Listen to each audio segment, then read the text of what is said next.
Welcome back to our lecture. आज हम लोग वेक्टर के बेसिक क्लास के बारे में देखने जा रहे हैं। इतना ज़्यादा इम्पोर्टेंट है ये बेसिक क्लास ऑफ वेक्टर, जिसका उपयोग आपको 11th का भी कोई चैप्टर आप देखिए तो हर एक चैप्टर में इसका उपयोग होता है। 12th के भी हर एक चैप्टर में इसका यूज होता है। चाहे आप कोई कॉम्पिटिशन का क्वेश्चन सॉल्व कर ले, लाइक मेडिकल या जेईई मेंस का, उसमें भी बेसिक क्लास ऑफ वेक्टर का उपयोग होता है। चलिए, तो जो भी कठिनाइयाँ आपको होने वाला है वेक्टर में, कोई क्वेश्चन सॉल्व कर रहे हैं किसी भी बुक का, किसी कंपटीशन का, सारे को हम इसी बेसिक क्लास में हम क्लियर करेंगे। ठीक है, तो पहले तो हम देखते हैं ये वेक्टर क्या होता है। तो वेक्टर जो है क्या होता है उसके बारे में, ठीक है ना। देखिए, फिजिक्स में जितने भी भौतिक राशि है उसको दो भागों में डिवाइड कर दिया गया है। एक का नाम वेक्टर रखा गया है और दूसरे का नाम स्केलर रखा गया है, ठीक है ना। अगर हम फिजिक्स के फिजिकल क्वांटिटी की बात करें तो उसे दो भागों में डिवाइड किया गया है। फिजिकल क्वांटिटी, फिजिकल क्वांटिटी, ठीक है। इसको कितने भागों में बांट किया है? दो भागों में। पहला का नाम दिया गया है वेक्टर, सदिश जिसे बोलते हैं, और दूसरा का नाम दिया गया है स्केलर, स्केलर, ठीक है, जिसको अदिश बोलते हैं, ठीक है। फिजिकल क्वांटिटी को कितने भाग में बांटा गया है? फिजिक्स में जितने भी भौतिक राशि है दो भागों में। पहला का नाम वेक्टर और दूसरे का नाम स्केलर। अब ये वेक्टर क्या है और स्केलर क्या है, हम एक एक करके पूरा एक्सप्लेनेशन करते हैं, ठीक है ना। इसको समझिए, वेक्टर क्या है। पहले हम लोग वेक्टर के बारे में देखने जा रहे हैं, एक्सप्लेनेशन।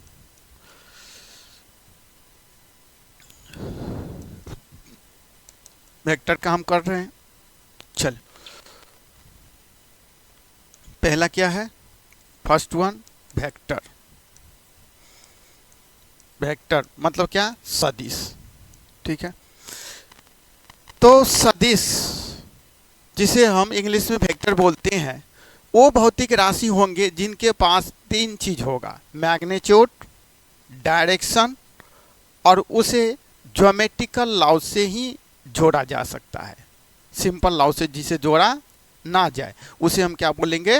वेक्टर। वेक्टर होने के लिए तीन कंडीशन, अगर कोई फिजिकल क्वांटिटी वेक्टर है तो उनके तीन कंडीशन होंगे, तभी वो वेक्टर कहलाएगा। पहला क्या? मैग्नीट्यूड, दूसरा डायरेक्शन, और तीसरा उसको ज्योमेट्रिकल लॉ ऑफ एडिशन का वो पालन करे। किसका पालन करे? ज्योमेट्रिकल लॉ ऑफ एडिशन का पालन करे। मतलब उससे साधारण नियम से हम नहीं जोड़ेंगे वेक्टर को, उसको जोड़ने के लिए ज्योमेट्रिकल लॉ का यूज करें, ठीक है ना। चलिए, तो वेक्टर वो भौतिक राशि है, इसके बारे में आपको पॉइंट करके हम लिख देते हैं। Those physical quantity, those physical quantity, physical quantity which have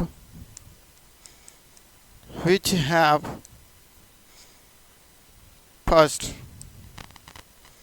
क्या होना चाहिए बताइए? अभी बताए हैं मैग्नीट्यूड, मैग्नीट्यूड। सेकंड क्या होना चाहिए उसके पास? डायरेक्शन। और थर्ड क्या होना चाहिए? फॉलो, मीन्स पालन करे geometrical law of addition. Follow geometrical law of addition, मतलब वो ज्योमेट्रिकल लॉ को पालन करे, ठीक है ना। ज्योमेट्रिकल लॉ ऑफ एडिशन, ये तीन शर्त जो भौतिक राशि निभाएगा वही वेक्टर कहलाएगा, ठीक है। अब एग्जाम्पल कुछ इसके आपके ले लेते हैं इसके एग्जाम्पल। डिस्प्लेसमेंट,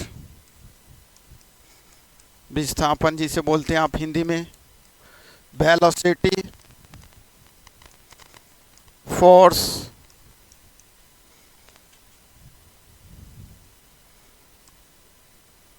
टॉर्क जिसको आप बल आघूर्ण बोलते हैं, जिसके कारण कोई वस्तु रोटेशन करता है, घूमता है। मोमेंटम, मोमेंटम में दोनों हो जाएगा, linear momentum and angular momentum. Momentum दोनों हो जाएंगे, लीनियर मोमेंटम और एंगुलर मोमेंटम, ठीक है ना। नेक्स्ट,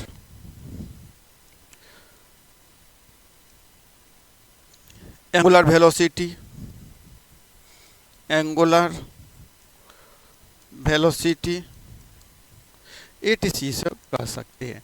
तो ये सब ऐसे भौतिक राशि है जो ज्योमेट्रिकल लॉ ऑफ एडिशन का फॉलो भी करता है, मैग्नीट्यूड भी है और डायरेक्शन भी, इसलिए इसे हम वेक्टर बोलते हैं। नेक्स्ट क्या है? स्केलर। नेक्स्ट क्या बोले तो स्केलर। तो स्केलर, स्केलर ठीक है, मतलब अदिश। स्केलर मतलब क्या बोले तो अदिश। तो स्केलर वैसे भौतिक राशि है जो जिनके पास मैग्नीट्यूड होगा ही, डायरेक्शन हो भी सकता है और नहीं भी हो सकता है। कुछ ऐसे भी भौतिक राशि है जिनके पास डायरेक्शन है लेकिन वो ज्योमेट्रिकल लॉ ऑफ एडिशन को फॉलो नहीं करता है, इसलिए उसे हम वेक्टर नहीं कहते हैं, उसे स्केलर के ग्रुप में ही रखते हैं, ठीक है ना। तो स्केलर क्या होगा? वे भौतिक राशि जिनके पास मैग्नीट्यूड भी है, डायरेक्शन हो भी सकता है और नहीं भी हो सकता है। Those physical quantity, those physical quantity which have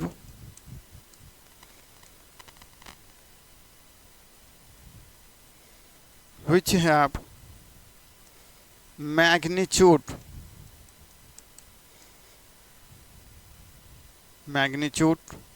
ठीक है, and may और may not have direction, and may और may not have direction. Direction हो भी सकता है और नहीं भी हो सकता है, उसे भी हम बोलते हैं, ठीक है। इनके कुछ एग्जाम्पल ले लेते हैं, जैसे मास हो गया, time, distance, next length,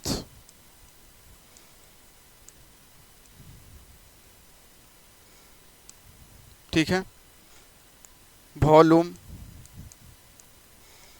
area, work, power,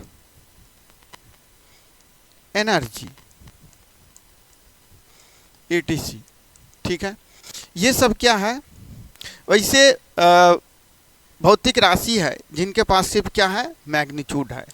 और अभी हमने चर्चा किया था कुछ ऐसे भी भौतिक राशि है जिनके पास मैग्नीट्यूड भी है, डायरेक्शन भी है, लेकिन ज्योमेट्रिकल लॉ ऑफ एडिशन का पालन नहीं करता है, इसलिए उसे हम वेक्टर नहीं कहते हैं, उसको स्केलर के ही कैटेगरी में रखते हैं। एग्जाम्पल जैसे देखिए, इलेक्ट्रिक करंट।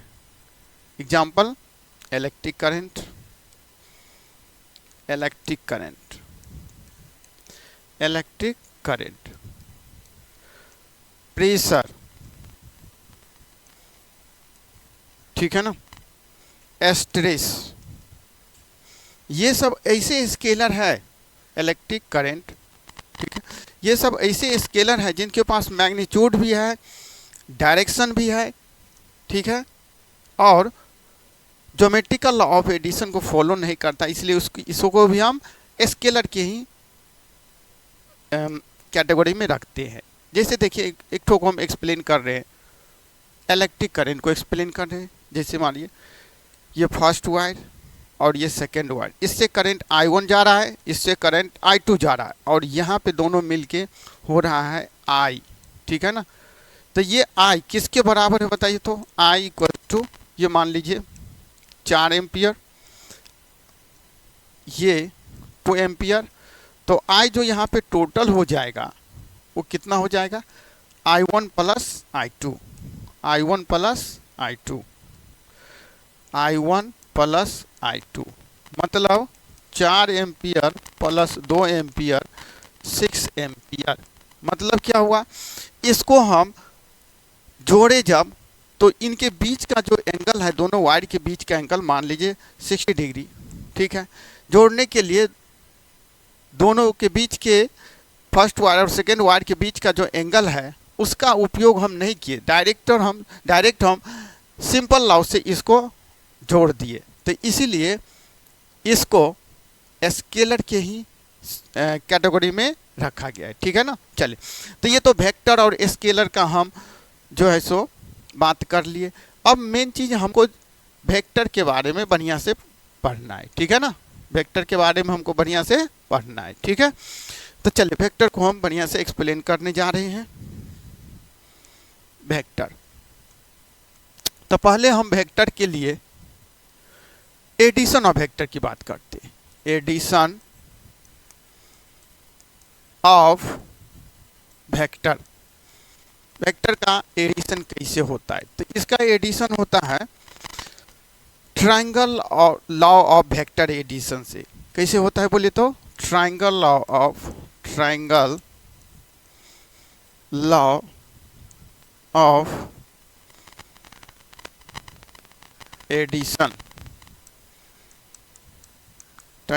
एडिशन। ये ट्रायंगल लॉ क्या बोलता है पहले समझिए। अगर हम दो वेक्टर को ट्रायंगल के दो एडजेसेंट साइड की तरफ रखें तो उन दोनों वेक्टर का टोटल ट्रायंगल का थर्ड साइड देगा, ठीक है ना।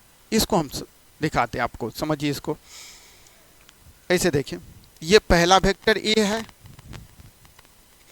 और ये दूसरा वेक्टर बी है, ठीक है।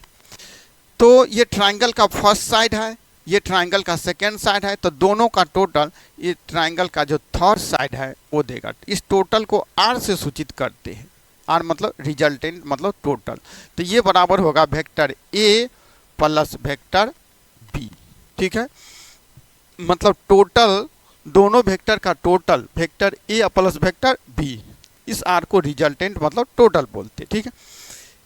अब ए और बी के बीच का अगर हमको एंगल देखना है तो हम क्या करते हैं, दो वेक्टर के लिए एंगल के लिए हम इसको क्या करते हैं, आगे बढ़ा, दोनों का टेल एक साथ होना चाहिए, ठीक है ना। वेक्टर का शिफ्टिंग अलाउड है, इसी को हम आगे कर देंगे तो वेक्टर ए कहलाएगा, ठीक है ना। इसी को हम आगे कर देंगे तो क्या होगा, वेक्टर ए कहलाएगा, ठीक है। ये वेक्टर बी है और ये वेक्टर ए को हम क्या कर दिए हैं, आगे कर दी। तो यहाँ पे देखिए दोनों का टेल जुड़ा हुआ है, ये तो ये जो एंगल होगा वो क्या कहलाएगा, थीटा। ये थीटा किसके बीच का, वेक्टर ए को आगे बढ़ा दिए, शिफ्टिंग ऑफ वेक्टर अलाउड है। तो वेक्टर ए और वेक्टर बी दोनों के बीच का एंगल को हम क्या बोले, थीटा। तो इस चित्र को हम थोड़ा सा सिंप्लीफाइड फॉर्म में लिखते हैं, ध्यान से देखिए इसी को, ठीक है। ये समझिए वेक्टर ए है और ये समझिए वेक्टर बी है, दो वेक्टर है, दोनों के बीच का एंगल कितना है बोले तो थीटा, ठीक है। अब इन दोनों का टोटल जो है हमको वेक्टर आर देता है, जो vector A plus vector B है, ठीक है ना। तो टोटल कितना होता है जिसको हम आर से सूचित कर रहे हैं, आर का मतलब होता है रिजल्टेंट ऑफ टू वेक्टर, कौन सा टू वेक्टर, वेक्टर ए और वेक्टर बी, ठीक है ना। चलिए, तो ये जो रिजल्टेंट होता है उसका ये सूत्र है, याद कर लीजिए। डेरिवेशन अभी जरूरत नहीं है क्योंकि बहुत सारी चीज़ हमको एक ही लेक्चर में आपको एक्सप्लेन करना है, ठीक है। A square plus B square plus 2ab cos theta, ठीक है। तो ये तो रिजल्टेंट हो गया दो वेक्टर। तो इसको बोलते हैं मैग्नीट्यूड बोलते हैं, क्या बोलते हैं इसको, मैग्नीट्यूड ऑफ रिजल्टेंट। इस आर को क्या बोलेंगे, magnitude of resultant, magnitude of resultant. क्योंकि अगर हम दो वेक्टर को जोड़ेंगे तो वेक्टर मिलेगा, तो इसका मतलब वेक्टर के पास मैग्नीट्यूड भी होगा और डायरेक्शन भी होगा। तो ये जो आर आप देख रहे हैं मैग्नीट्यूड ऑफ रिजल्टेंट है, जिसका क्या सूत्र है, root under A square plus B square plus 2ab cos theta. Theta क्या है, दोनों वेक्टर के बीच का कोण है, ठीक है ना। चलिए अब डायरेक्शन ऑफ रिजल्टेंट की बात करें, डायरेक्शन ऑफ रिजल्टेंट की बात करें तो डायरेक्शन ऑफ रिजल्टेंट जिसको हम tan थीटा से डिनोट करेंगे, tan अल्फा, ठीक है ना, ये होता है b साइन थीटा बटे a plus B cos theta. ये आपको डायरेक्शन देगा, ठीक है ना। तो अल्फा बराबर यहाँ से आप लिख सकते हैं alpha equals to tan inverse, ये हो जाएगा b साइन थीटा बटे a plus B cos theta, ठीक है ना। ये डायरेक्शन देगा, ये क्या देगा बोले तो डायरेक्शन, ठीक है ना। डायरेक्शन के लिए आप ये फार्मूला का यूज करेंगे। मतलब आपको वेक्टर को जोड़ने के लिए दो फार्मूला ध्यान रखना है। मैग्नीट्यूड पूछेगा तो r equals root under A square plus B square plus 2ab cos theta. अगर डायरेक्शन पूछेगा रिजल्टेंट का तो tan alpha equals to B sine theta बटे A plus B cos theta, या tan alpha equals to B sine theta बटे A plus B cos theta. Theta क्या है, दोनों वेक्टर के बीच का कोण अभी दिखाए हैं, तो यहाँ से अल्फा बराबर tan inverse B sine theta बटे A plus B cos theta. चलिए अब इसमें कुछ स्पेशल केसेज है, उसको लेते हैं तो प्रॉब्लम थोड़ा सा सिंपल हो जाएगा आपको, ठीक है ना। चलिए स्पेशल केसेज क्या है समझिए। केसेज, केस फर्स्ट क्या है, दोनों वेक्टर सेम दिशा में हो, both vector are in same direction, both vector are in same direction, दोनों वेक्टर सेम दिशा में हो। मतलब क्या है समझिए, वेक्टर ए इस दिशा में है तो वेक्टर बी भी इसी दिशा में हो, तो उस केस में जो दोनों के बीच का कोण होगा वो कितना हो जाएगा, 0 डिग्री। थीटा इक्वल्स टू कितना हो जाएगा, 0 डिग्री, क्योंकि दोनों का दिशा क्या है, सेम है। तो सेम है तो कि दोनों के बीच का कोण कितना हो जाएगा, 0 डिग्री। ये 0 डिग्री जो का मान जो आर आप देखे थे मैग्नीट्यूड, इसमें भी डालिए और डायरेक्शन देखे थे उसमें भी डालें। तो पहले आर में हम करते हैं, तो आर इक्वल्स टू कितना हो जाएगा बोले तो root under A square plus B square plus 2ab cos 0 degree. Cos 0 कितना होता है, 1, ठीक है ना। तो यहाँ से आपको हो जाएगा root under A square plus B square plus 2ab। मतलब ये क्या हो गया, ध्यान से समझिए, ये हो गया आपको रूट अंडर ए प्लस बी का होल स्क्वायर। तो इसको हम बाहर निकाल सकते हैं, ए प्लस क्या हो जाएगा बी। तो मतलब आर इक्वल्स टू रिजल्टेंट जो होगा टोटल जो होगा ए प्लस बी। यहाँ से ये बात आपको कंफर्म हो रहा है, क्लियर हो रहा है। अगर दो वेक्टर सेम दिशा में है तो उसको जोड़, अगर हमको टोटल निकालने तो उसको डायरेक्ट जोड़ देंगे ए प्लस बी, ठीक है ना। और यहाँ पे आप अल्फा या tan अल्फा की बात करेंगे डायरेक्शन के लिए, तो tan अल्फा बराबर क्या था, tan अल्फा इक्वल्स टू जो था हमारा क्या था, बी साइन थीटा बटे A plus B cos theta. तो वही थीटा का मान जो 0 था इसमें पुट कीजिए, तो बी साइन ऑफ 0 बटे ए प्लस बी कॉस 0। ऊपर में देखिए साइन 0 का मान कितना होता है, 0, तो b में 0 से गुना करिएगा तो सबको 0 बना देगा, 0 डिवाइडेड बाय समथिंग 0, ठीक है। तो tan अल्फा इक्वल्स टू 0, तो अल्फा इक्वल्स टू 0। मतलब क्या है, जो टोटल आप निकाल रहे हैं उनका डायरेक्शन दोनों वेक्टर ए और बी के दिशा में है, इसका मतलब ये, ठीक है ना। चले तो ये तो केस नंबर फर्स्ट था। केस नंबर सेकंड की बात करें, केस नंबर सेकंड की बात करें, सेकंड में केस है दोनों वेक्टर अपोजिट डायरेक्शन में हो, both vectors are in opposite direction, opposite direction, दोनों वेक्टर उल्टा दिशा में हो तब क्या हम करते हैं, ठीक है ना।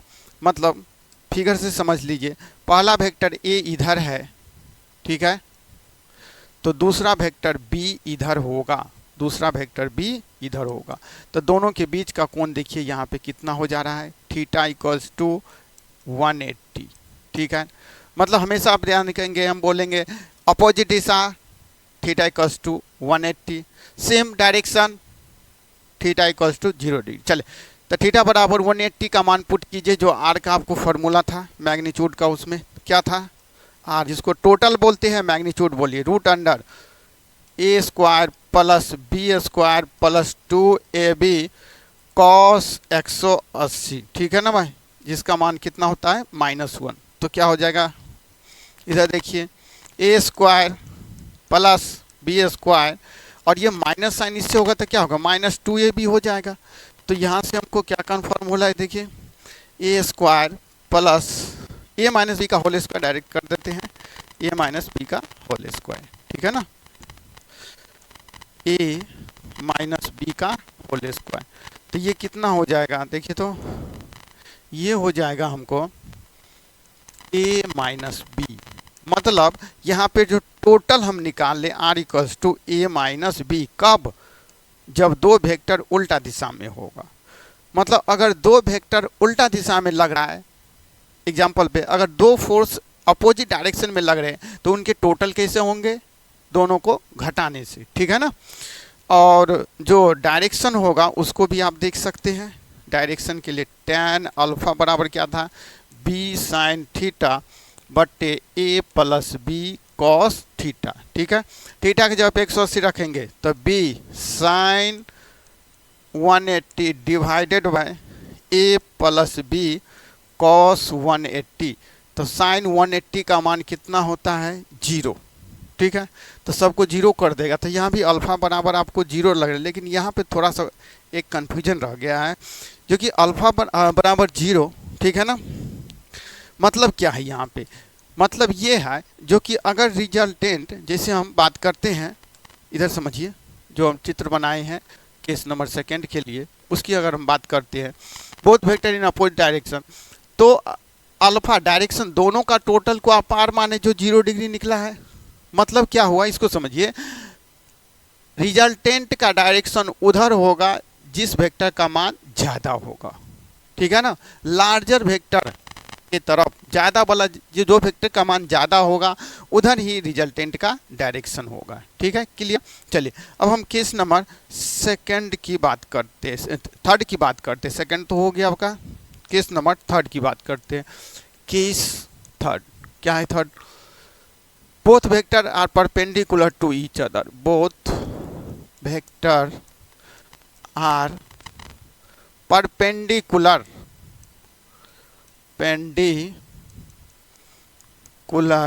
टू ईच अदर, एक दूसरे पे लंब है, ठीक है ना।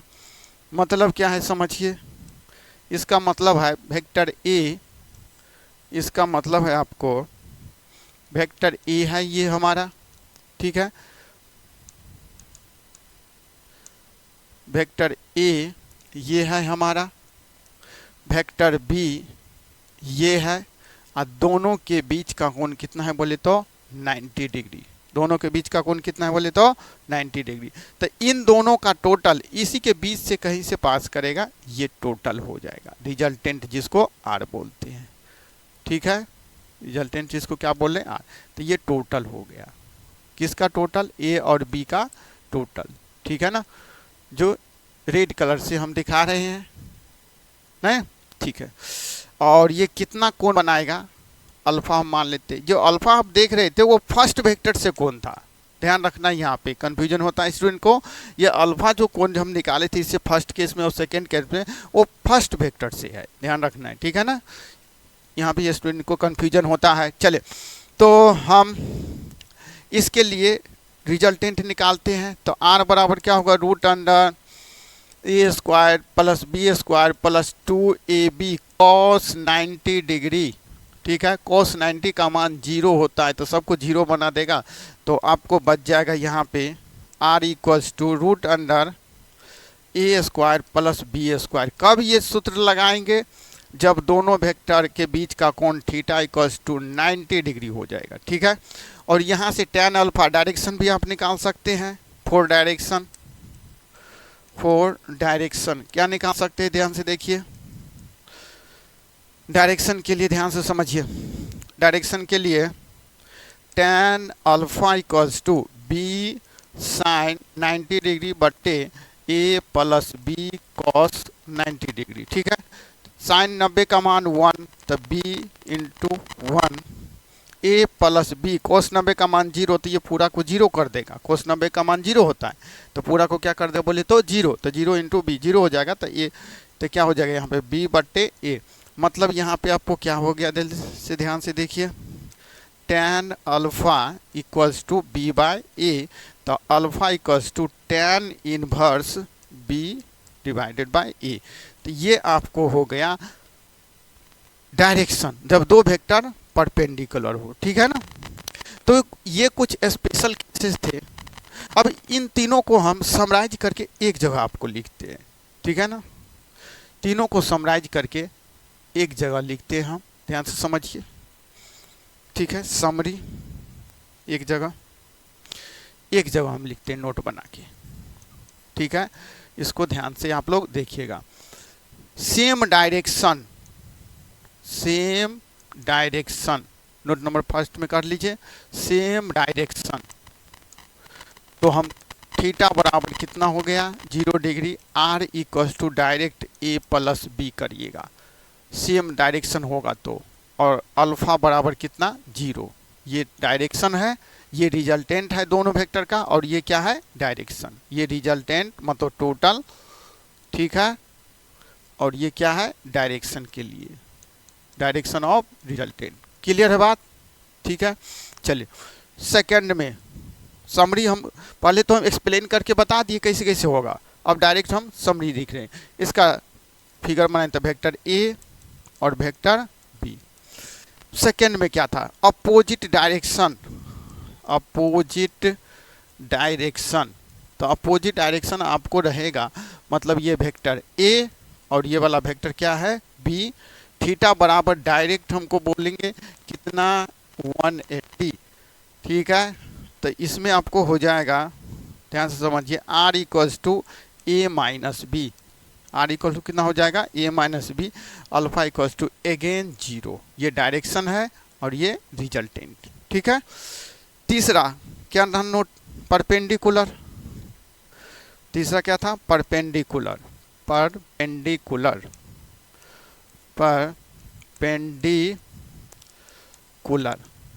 Means theta equals to 90 degree. क्या था फिगर ध्यान से देखिए, वेक्टर ए था, ये वेक्टर बी था, और यहाँ पे थीटा इक्वल्स टू 90 डिग्री। तो दोनों का टोटल आर, ए और बी का टोटल आर बराबर कितना निकला था, ध्यान से समझिए। आर बराबर निकला था root under A square plus B square, और ये तो हो गया result magnitude of resultant. Direction tan alpha बराबर या alpha equals to tan inverse B by A. इतना चीज़ आपको एक जगह नोट बना के समरी करके हम लिख दिए। ध्यान से फिर से देखिए, एक जगह। ठीक है ना, सेम डायरेक्शन एक जगह नोट करके। ठीक है ना, same direction theta equals to 0 degree, resultant दोनों का A plus B, direction 0 degree, same direction.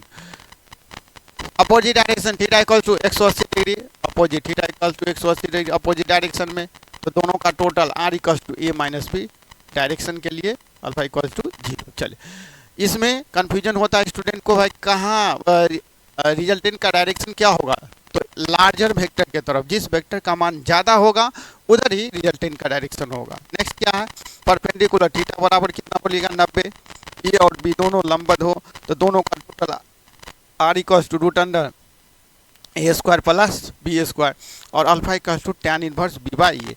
तो ये एक जगह आपको नोट बना के हम लिख दिए हैं, इसको नोट आउट कर लीजिए। इसका यूज खूब होता है, डायरेक्ट हम यूज करेंगे जब क्वेश्चन बनाएंगे किसी भी बुक का या किसी भी कंपटीशन का, जेईई मेंस का या फिर नीट का, तो हम डायरेक्ट इसको यूज करेंगे, इसलिए उसको एक जगह पे लिख दिया, आप नोट करें। ठीक है, ओके, आगे बढ़े चलें। अब कुछ और बातें हम कर लेते हैं इससे रिलेटेड, जिस पे डायरेक्ट क्वेश्चन आए हुए हैं कंपटीशन में। ठीक है ना, डायरेक्ट क्वेश्चन आए हैं कंपटीशन में। जैसे मान लीजिए दोनों वेक्टर का मैग्नीट्यूड सेम रहे और ये कभी 180 पे लगे, कभी 60 डिग्री पे लगे, कभी 90 डिग्री पे लगे, मतलब magnitude of both vector is same. Magnitude of both vector is same, मतलब क्या समझिए इसको, इसका मतलब क्या है। मान लीजिए पहला वेक्टर हमारा p है, दूसरा वेक्टर भी p है, दूसरा वेक्टर भी क्या है, p है। ठीक है, और दोनों के बीच का कोण हम 60 डिग्री मानते हैं। कितना मानते हैं, 60 डिग्री। ध्यान से समझिए, इन सब का डायरेक्ट यूज है जब हम क्वेश्चन सॉल्व करेंगे किसी भी बुक का। तो दोनों वेक्टर का मान बराबर, दोनों के बीच का कोण 60 डिग्री, तो इन दोनों का टोटल क्या होगा, तो r बराबर आप डायरेक्ट लिखेंगे r इक्वल्स टू कितना, रूट अंडर a स्क्वायर। तो a के जगह पे कितना है p, तो p स्क्वायर। b के जगह पे कितना है p, तो p स्क्वायर। ठीक है, plus 2e into P cos कितना डिग्री, 60 डिग्री। कॉस 60 का मान कितना होता है, 1/2। तो ये 2 से 2 कैंसिल हो गया, तो पी स्क्वायर हो गया अंदर में। तो क्या हो गया, जल्दी देखिए ध्यान से, r equals to root under P square plus P square plus ये भी तो पी स्क्वायर हो गया। तो कितना हो जाएगा, रूट के अंदर रूट अंडर 3p स्क्वायर, मतलब एक p बाहर निकल जाएगा, तो p√3 हो गया, p√3 हो गया। मतलब रिजल्टेंट इस केस में p√3 हम डायरेक्ट लिखा करेंगे। ठीक है ना, p क्या है, दोनों वेक्टर का मान बराबर है, जिसमें से एक वेक्टर का मान है। तो अगर मान लीजिए इस प्रकार के एग्जाम्पल आपको बता रहे हैं, एग्जाम्पल समझिए। पहला फोर्स अगर रहे F1 इक्वल्स टू 20 न्यूटन, दूसरा फोर्स F2 इक्वल्स टू भी 20 न्यूटन, और उनके बीच का कोण 60 दिया रहा है। तो आप मेन बड़ा वाला फार्मूला जो आर बोले उसको नहीं लगाना है, डायरेक्ट हम लिखेंगे इन दोनों फोर्स का टोटल कितना हो गया, R equals to 20√3, direct answer. कोई दिक्कत, ठीक है, समझने चीज़ों को, क्लियर है बात। चलिए, ये तो फर्स्ट बात था, ठीक है ना। सेकंड बात समझिए, सेकंड पॉइंट, इसको फर्स्ट पॉइंट कर लेते हैं, सेकंड पॉइंट समझिए। पहला वेक्टर भी सेम मैग्नीट्यूड के लिए ही देख रहे, पहला वेक्टर भी p और दूसरा वेक्टर भी हमको p है, और इनके बीच का कोण थीटा इक्वल्स टू 120। ठीक है, तो इस केस में r बराबर क्या होगा समझिए, रिजल्टेंट दोनों का टोटल, जब दोनों के बीच का कोण 120 डिग्री है, ठीक है ना, तो ये कितना होगा, p square plus p square, पहला वाला वेक्टर p स्क्वायर, दूसरा वाला वेक्टर p स्क्वायर प्लस 2, पहला वाला वेक्टर गुने दूसरा वाला वेक्टर, cos 120। cos 120 का मतलब होता है -1/2। तो ये हो जाएगा, आपको ध्यान से समझिए, ये हो जाएगा 2 और 2 कैंसिल हो गया, ये माइनस साइन यहाँ आ जाएगा, तो कितना हो जाएगा समझिए, p स्क्वायर प्लस ये वाला p स्क्वायर, अब माइनस, ये माइनस यहाँ पे ट्रांसफर कर देंगे, ये माइनस जो है यहाँ पे, तो माइनस और p स्क्वायर, तो ये और ये कैंसिल हो जाएगा, तो रूट अंडर क्या होगा, p होगा, तो ये कितना हो जाएगा, p square, root under p square, तो क्या हो जाएगा p, मतलब r इक्वल्स टू p। मतलब क्या है, एग्जाम्पल के थ्रू फिर से आपको हम बातों को क्लियर कर रहे हैं, ध्यान से समझिए। पहला वाला वेक्टर मान लीजिए F1 इक्वल्स टू 50 न्यूटन है, दूसरा वाला जो वेक्टर है F2 इक्वल्स टू ये भी 50 न्यूटन है, और दोनों के बीच का कोण आपको थीटा बराबर 120 डिग्री दिया है। तब कहेगा इन दोनों का टोटल बनाइए। जब दो वेक्टर सेम है, बीच का कोण 120 डिग्री है, तो बोलेगा दोनों का टोटल। तो आप ये बड़ा वाला फॉर्मूला नहीं लगाएंगे, डायरेक्ट जो आप देखे हैं आर बराबर पी कर देंगे, मतलब दोनों का टोटल, टोटल को किससे सूचित कर रहे हैं, आर से, क्या होगा, किसी एक के बराबर। ठीक है, दोनों का टोटल, आर क्या है, टोटल किसका, इसका और इसका, किसी एक के बराबर। कंफर्म, क्लियर है। चलिए इसमें हम तीसरा बात कर लेते हैं, आपको तीसरा पॉइंट सेम रहेगा, मैग्नीट्यूड सेम की ही बात कर रहे हैं, मैग्नीट्यूड हम सेम ही ले रहे हैं अभी इस केस में सबका, ठीक है ना, मैग्नीट्यूड सेम है और थीटा बराबर कितना है बोले तो 90 डिग्री। ध्यान से समझिए, तो क्या हो जाएगा, पहला वेक्टर मान लीजिए P, दूसरा वेक्टर भी क्या हो गया P, ठीक है, और दोनों के बीच का कोण यहाँ पे theta equals to 90 degree, theta equals to कितना है बोले तो 90 डिग्री। तो कहेगा दोनों का टोटल क्या होगा, तो R इक्वल्स टू डायरेक्ट आप कहेंगे पी स्क्वायर और प्लस पी स्क्वायर, मतलब p√2। बात क्लियर है, R इक्वल्स टू p√2, कोई दिक्कत। चलिए तो ये सबको हम एक जगह आपको हम लिख देते हैं, जिससे कि आपको एक जगह समरी के रूप में मिल जाएगा डायरेक्ट। ठीक है, नोट बना के हम चीज़ों को लिख देते हैं एक जगह। ठीक है, पहला क्या था 60 का कोण, ये भी P, ये भी P और theta equals to 60 degree. Direct use हम करेंगे, कंपटीशन के जो एग्जाम में क्वेश्चन पूछे जाते हैं डायरेक्ट इनका यूज होता है। आप ये लंबा चौड़ा फार्मूला से आर नहीं निकालेंगे, डायरेक्ट यूज करेंगे जल्दी, क्योंकि समय कम रहता है कंपटीशन एग्जाम में। ठीक है ना, तो आपको डायरेक्ट यूज करना है। दोनों वेक्टर का मान सेम हो, थीटा बराबर 0, तो दोनों का टोटल जल्दी बताइए क्या बताए थे, are equals to p√3, p√3। एक बार देख लीजिए, पहला जो केस था हमारा, ध्यान से समझिए, पहला केस ये इतना है 60 का कोण, दोनों वेक्टर के बीच का कोण कितना है जल्दी बताइए, 60 डिग्री। तो दोनों का टोटल कितना लेंगे, आर बराबर p√3, आर बराबर p√3। क्लियर है, 60 कोण के लिए मैग्नीट्यूड सेम, 60 डिग्री के लिए आर बराबर p√3। ठीक है, तो एक जगह सबको हम लिख दिए हैं, नोट नंबर फर्स्ट। ठीक है, चलिए नोट नंबर सेकंड की बात करते हैं हम लोग, नोट नंबर सेकंड की बात करते हैं।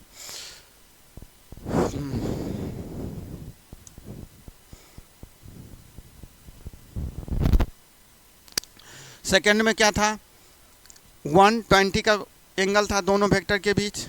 सेकंड में दोनों वेक्टर के बीच का कोण कितना था, 120।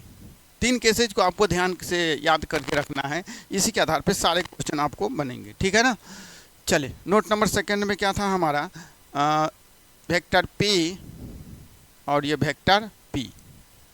ठीक है, दोनों का मान सेम है, थीटा बराबर 120। तो इन दोनों का टोटल जो हम लोग निकाले थे, जिसको हम किससे सूचित कर रहे हैं बोलिए तो R से। तो R बराबर यहाँ पे कितना था, किसी वेक्टर एक के बराबर, टोटल। R का मतलब क्या है, टोटल, दोनों वेक्टर का टोटल। ठीक है, और तीसरा जो केसेज हम देखने जा रहे हैं, तीसरा पॉइंट, वेक्टर P दोनों का मैग्नीट्यूड सेम, और ये थीटा बराबर कितना है इस बार 90 डिग्री। तो इनका total R equals to p√2। ये तीनों आपको ध्यान में रखना है, जो कि कभी भी हम कोई क्वेश्चन बनाएंगे, दो वेक्टर का मान बराबर है, 60 पे लग रहा है, तो डायरेक्ट हम वहाँ लिखेंगे दोनों का टोटल p√3। जब दो वेक्टर का मान बराबर 120 पे लगे तो डायरेक्ट लिखेंगे दोनों का टोटल किसी एक के बराबर। ठीक है, जब दो वेक्टर का मान बराबर, थीटा बराबर 90 डिग्री, दोनों के बीच का कोण 90 डिग्री परपेंडिकुलर, तो दोनों का टोटल डायरेक्ट हम लिखेंगे R इक्वल्स टू p√2, मतलब किसी एक वेक्टर को √2 से गुना कर देना, किसी एक वेक्टर को √3 से गुना कर देना पहला के लिए। ठीक है, और इस केस में रिजल्टेंट R इक्वल्स टू किसी एक वेक्टर के बराबर। इस तीनों का काफ़ी उपयोग होता है कितने बार नीट में क्वेश्चन पूछे गए, जे मेंस में क्वेश्चन पूछे जाते हैं, और एक साल पूछे ही जाते हैं जिनमें इनका यूज़ सबसे ज़्यादा होता है। हम लिख देते हैं आपको, बहुत ज़्यादा इसका यूज होता है। ये आपको याद कर लेना है, याद करना है, तभी आपको जो कंपटीशन एग्ज़ाम में कम समय में क्वेश्चन बनाना रहता है तभी आप बना पाएंगे, वरना उसको आप निकालेंगे डेराइव करके काफ़ी समय। तो इसको आप याद करिए, बहुत इंपॉर्टेंट पॉइंट है। ठीक है, क्लियर है? नोट कर लीजिए फटाफट, फटाफट नोट करें। क्लियर है सारा बात? चलिए आगे बढ़ते हैं। अब एक दो एग्जाम्पल हम लेके, क्वेश्चन लेके आपको चीज़ों को समझा रहे हैं, समझिएगा। ठीक है, question, if two vectors having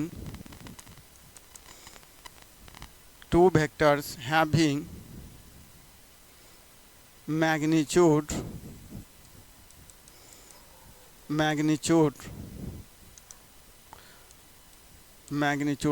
3 unit and 4 unit acting at theta equals to 60 degree. Find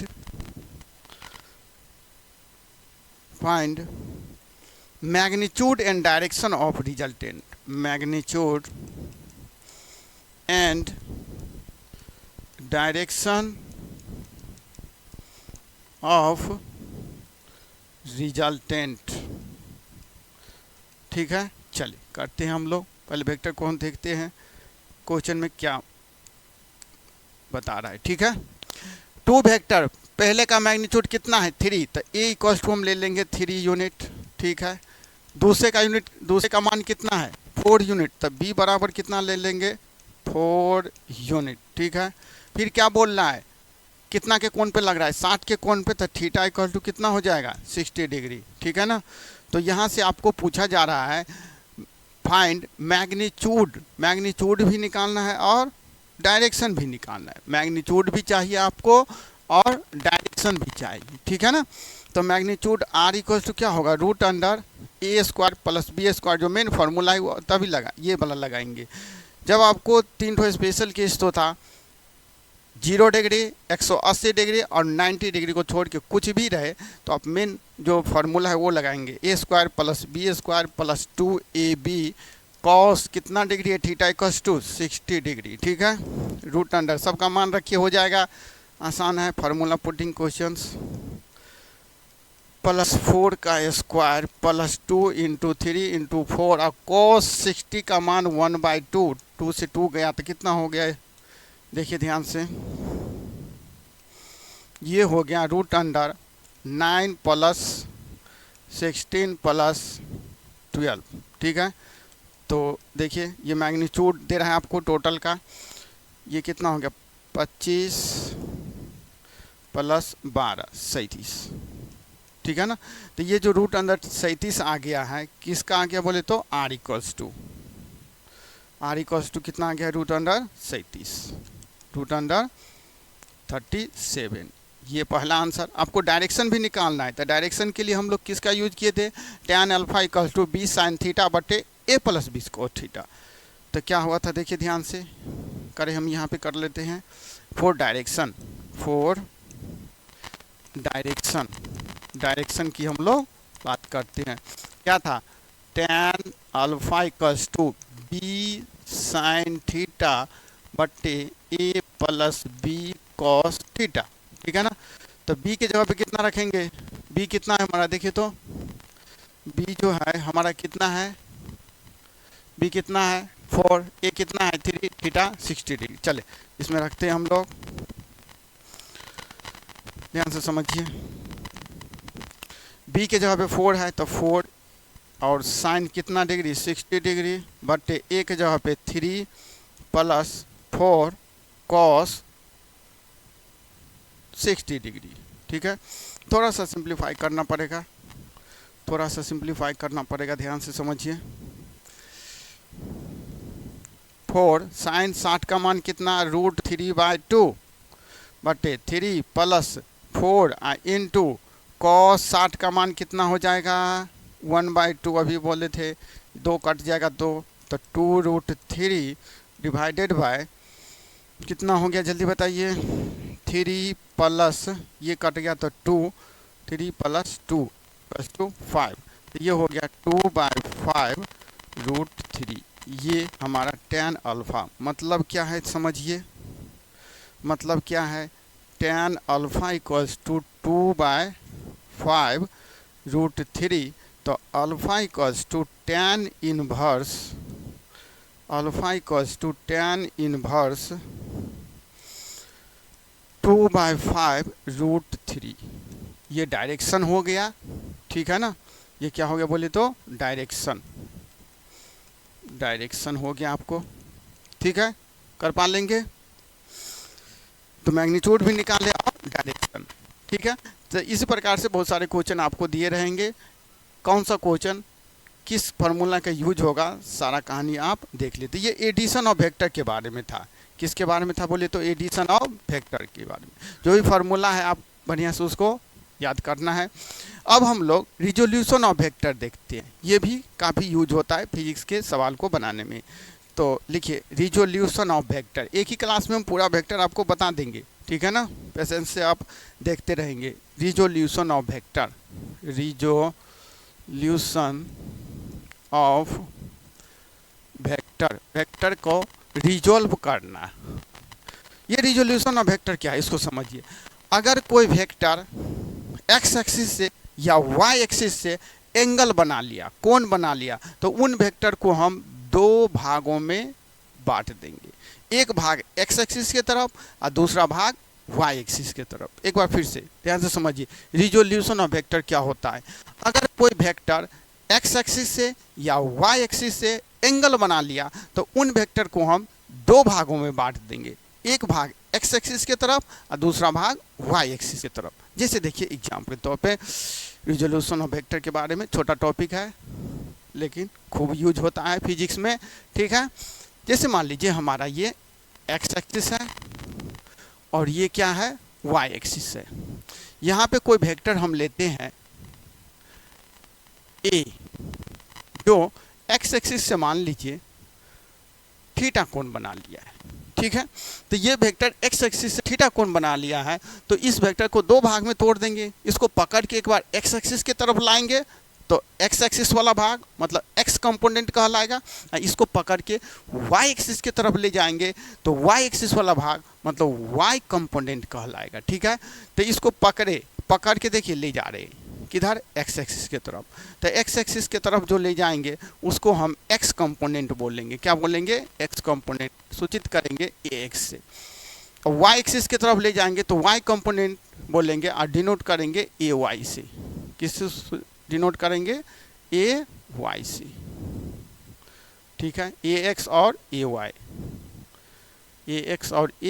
चले ए एक्स का मतलब क्या हुआ x component of vector A x component of vector A का एक्स कंपोनेंट ठीक है कितना होगा देखिए ए कॉस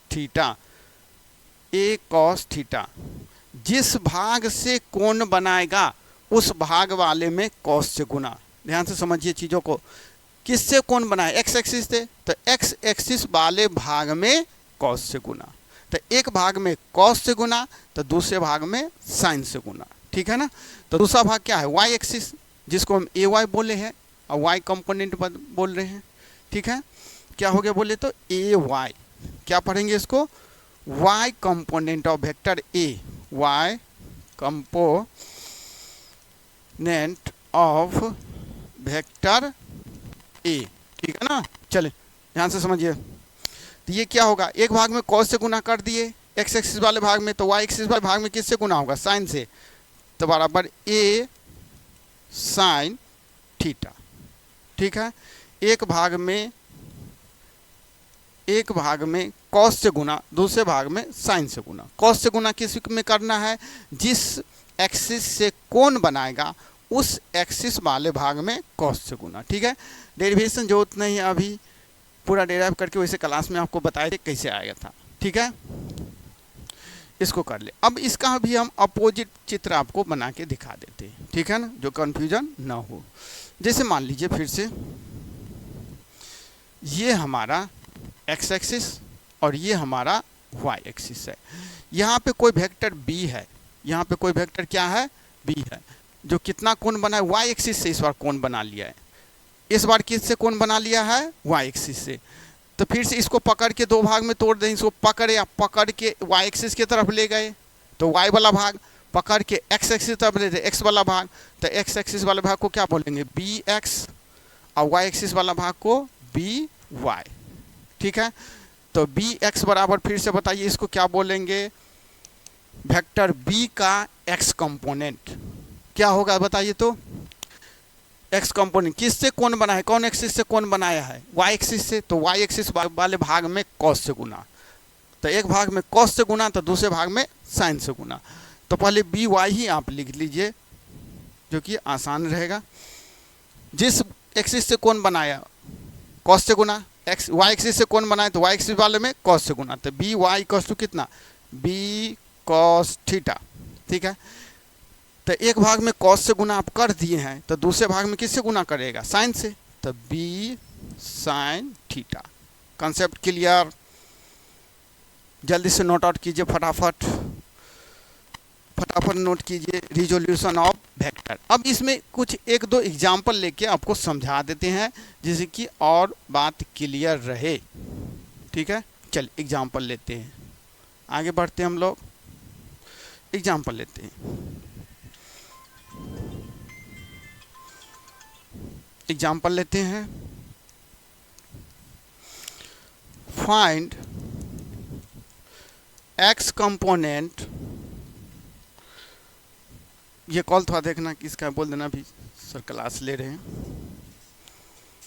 क्लास अभी ले रहे, आधा घंटा से आना। Find X component and Y component, Y component मतलब एक्स वाला भाग और वाई वाला भाग, एक्स वाला भाग और वाई वाला भाग निकालना है आपको। ठीक है, कुछ इस प्रकार से चित्र है, ये एक्स एक्सिस, ये वाई एक्सिस, और यहाँ पे कोई वेक्टर ले लेते हैं फोर्स F इक्वल्स टू मान लेते हैं ये 40 न्यूटन है, जो एंगल बना रहा है हमको यहाँ से 60 डिग्री मान लीजिए। ठीक है, तो आपको बोलेगा ये जो फोर्स है 40 न्यूटन, इसका एक्स कंपोनेंट निकालिए और वाई कंपोनेंट, तो क्या हो जाएगा बताइए तो। इसका एक्स कंपोनेंट और वाई एफ एक्स मतलब फोर्स का एक्स कंपोनेंट इधर की तरफ। तो देखिए किससे कोण बनाया है, एक्स एक्सिस से, तो एक्स एक्सिस वाले भाग में कॉस से गुना, तो कितना हो जाएगा 40 कॉस 60 डिग्री, मतलब 40 और कॉस 60 का मान 1/2, तो कट गया तो कितना हो गया 20 newton. Answer X component. Y component एक वाले भाग में एक्स से गुना तो दूसरे में किससे गुना, वाई से, एक भाग में कॉस से गुना तो दूसरे भाग में साइन से, तो एफ वाई मतलब फोर्स का वाई कंपोनेंट क्या होगा बोलिए तो 40 साइन 60 डिग्री, एक भाग में कॉस से गुना तो दूसरे भाग में साइन से गुना। ठीक है, तो कॉस से किससे गुना करना था आपको बता ही दिए हैं, जिस एक्सिस से कोण बनाएगा तो एक्स एक्सिस से कोण बनाया था, एक्स एक्सिस वाले भाग में कॉस से गुना किए थे। ठीक है, चले तो ये कितना हो गया 40 साइन 60 का मान √3/2, ये कट गया तो आपको कितना हो गया 20, तो कितना हो गया 20√3 आंसर, इतना न्यूटन आंसर। क्लियर है बात। चलिए इस पे बेस्ड एक और क्वेश्चन हम लेके बताते हैं, एक और क्वेश्चन लेके इस पे बेस्ड बताते हैं। क्वेश्चन लिखिए, find X component and Y component. ठीक है ना, कुछ इस प्रकार से है हमारा। ठीक है, इस प्रकार से है, ये एक्स एक्सिस, ये Y axis, negative X axis है ये। ठीक है ना, और नीचे भी क्या है निगेटिव वाई एक्सिस, और ये वेक्टर जो आपको दे रहा है ये है वेक्टर। फोर्स लेते हैं, फोर्स इक्वल्स टू 100 न्यूटन, ठीक है। ये यहाँ से एंगल बना लिया है 30 डिग्री। तो आपको बोल रहा है इस फोर्स का, जिसका मान कितना आप ले रहे हैं 100 न्यूटन, इसका एक्स कंपोनेंट और वाई कंपोनेंट। तो देखिए अगर तो रिजॉल्व करने के बाद, तोड़ने के बाद निगेटिव एक्सिस की तरफ आया तो उस भाग में हम निगेटिव लगाएंगे, अब पॉजिटिव एक्सिस की तरफ आए तो पॉजिटिव। चलिए इसको हम करते हैं, ध्यान से समझिए। इसको करते हैं हम लोग, क्या हो जाएगा, एक्स कंपोनेंट को क्या हो समझते हैं, कैसे लिखते हैं, एफ एक्स, मतलब फोर्स का एक्स कंपोनेंट, ठीक है। तो कितना हो जाएगा जल्दी बताइए। एक्स एक्सिस वाले भाग से बना रहा है कौन, तो जिस भाग से कौन बनाता है उस वाले भाग में कॉस से गुना, तो कितना हो जाएगा 100 कॉस 30 डिग्री। कोई दिक्कत, आगे बढ़े। लेकिन निगेटिव के तरफ लग रहा है, निगेटिव एक्सिस के तरफ, तो इसमें हमको माइनस पीछे देना पड़ेगा, ठीक है ना। चलिए तो -100 कॉस 30 का मान √3/2, तो ये कैंसिल हो गया, तो 50 इधर आ गया आपको, तो -50 √3 न्यूटन आंसर। क्लियर है बात। वैसे ही एफ वाई क्या निकालिएगा, एफ वाई फोर्स का वाई कंपोनेंट, तो कितना हो जाएगा, एक भाग में कॉस से गुना तो दूसरे भाग में साइन से गुना, एंगल वही लेंगे, कोई कन्फ्यूजन नहीं होना है। तो 100 और साइन 30 मतलब 1/2, तो ये 50 न्यूटन, ठीक है। एक भाग में कॉस से गुना, दूसरे भाग में साइन से गुना, ठीक है। बात कंफर्म है, आगे बढ़े, कोई दिक्कत। चलिए एक और एग्जांपल लेके आपको समझा देते हैं, तो पूरा कंसेप्ट क्लियर हो जाएगा। एक और example, total X component, find net X component and net Y. Net मतलब टोटल आपको निकालना है, एक्स कंपोनेंट और Y component, net Y component, ठीक है ना। एक्स कंपोनेंट और नेट वाई, वाई कंपोनेंट का भी टोटल और एक्स कंपोनेंट का भी टोटल निकालना है। कुछ इस प्रकार से हमारा फिगर है, ये एक्स एक्सिस, ये वाई एक्सिस, ठीक है। पहला फोर्स हम लेते हैं F1 इक्वल्स टू 20 न्यूटन, जो एक्स एक्सिस से 60 डिग्री कोण बना रहा है। और दूसरा जो फोर्स है F2 इक्वल्स टू 10 न्यूटन, जो वाई एक्सिस से 30 डिग्री कोण बना रहा है। तो आपको पूछा है नेट, नेट मतलब क्या, टोटल, दोनों का टोटल हमको निकालना है। तो क्या करेंगे इसमें, ध्यान से समझिए, क्लियर, ध्यान से इसको समझिए। करना क्या है, जब एक से ज़्यादा फोर्स आपको दिया रहे, एक से ज़्यादा फोर्स दिया रहे, तो पहले फोर्स का भी एक्स कंपोनेंट और वाई कंपोनेंट निकालिए, और दूसरे फोर्स का भी एक्स कंपोनेंट और वाई कंपोनेंट, दोनों के एक्स कंपोनेंट को जोड़ दीजिएगा तो नेट एक्स कंपोनेंट मिल जाएगा। दोनों के वाई कंपोनेंट को जोड़ दीजिएगा तो नेट वाई कंपोनेंट मिलेगा। क्लियर है। एक बार फिर से, जब एक से ज़्यादा फोर्स आपको दिया रहेगा तो पहले वाले फोर्स को भी एक्स एक्सिस और वाई एक्सिस की तरफ तोड़ दीजिए, मतलब पहले का भी एक्स कंपोनेंट और पहले का वाई कंपोनेंट, जैसे हम लोग पिछले क्वेश्चन में किए थे। दूसरे वाले फोर्स को भी एक्स कंपोनेंट और वाई कंपोनेंट। अब नेट मतलब टोटल एक्स कंपोनेंट चाहिए, तो दोनों के एक्स कंपोनेंट को जोड़ दीजिए तो टोटल एक्स कंपोनेंट हो जाएगा, और दोनों के वाई कंपोनेंट को जोड़ दीजिएगा तो नेट वाई कंपोनेंट। चलिए करते हैं इसको हम लोग करते हैं। पहले F1 की बात करते हैं। किसकी बात करते हैं बोले तो F1 की। तो क्या होगा, F1 का एक्स कंपोनेंट और F1 का वाई कंपोनेंट। तो F1 का एक्स कंपोनेंट इधर आएगा, तो क्या लिखेंगे F1x। कोई दिक्कत, F1 फोर्स का एक्स कंपोनेंट, F1 फोर्स का एक्स कंपोनेंट। फिर वैसे ही F1 को y की तरफ तोड़ेंगे तो क्या लिखेंगे F1 का y कंपोनेंट। क्लियर है। चलिए लिखते हैं इसको, F1x इक्वल्स टू कितना हो जाएगा, पकड़ के एक्स एक्सिस की तरफ लाइए तो एक्स कंपोनेंट, तो जिस एक्सिस से कोण बनाएगा उस एक्सिस वाले भाग में कॉस से गुना, तो किससे कोण बनाया एक्स एक्सिस से, तो एक्स एक्सिस वाले में कॉस से गुना, तो कितना होगा 20 cos 60 डिग्री, 20 cos 60, तो ये हो जाएगा 20 cos 60 का मान 1/2 कैंसिल 10 न्यूटन। चलिए, तो ये F1x हमारा आ गया। क्या आ गया हमारा बोली तो F1x, F1 का x कंपोनेंट, F1 का x कंपोनेंट कितना 10 न्यूटन, कितना न्यूटन बोले तो 10 न्यूटन।